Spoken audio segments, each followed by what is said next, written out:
చల్లారు. యథావిధిగా పుష్పదంతుడు అదృశ్య రూపంలో తోటలోకి వచ్చేసరికి నిర్మాల్యం ఉందని చూడకుండా పొరపాటున కాలుతో తొక్కాడు. దివ్యశక్తులన్నీ నశించిపోయి అదృశ్య రూపం పోయి మామూలు మనిషి అయిపోయాడు.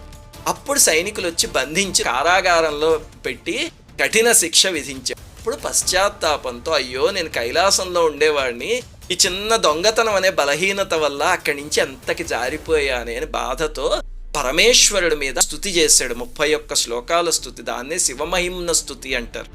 ఆ స్తోత్రం చేశాక మొత్తం పాపాలన్నీ పోయి మళ్ళీ కైలాసానికి చేరిపోయాడు. రుద్రంతో సమానమైన శక్తి ఉన్న స్తోత్రం అది. ఈ కథ నుంచి ఏం తెలుసుకోవాలి అంటే 2 విషయాలు. మొట్టమొదటిది, నిర్మాల్యాన్ని ఎప్పుడూ దాటకండి. ఇంకా రెండవది, దొంగతనంగా పువ్వులు కోసి తెచ్చి దేవుడికి ఎప్పుడు పెట్టకండి. ఎవరో పువ్వులు మనకొద్దు, మన ఇంట్లో ఉన్న ఒక్క పువ్వు చాలు. అది లేదనుకోండి, మనస్సు అనే పువ్వుని స్వామి పాదాల దగ్గర పెట్టి పూజించండి. శ్రీమాత్.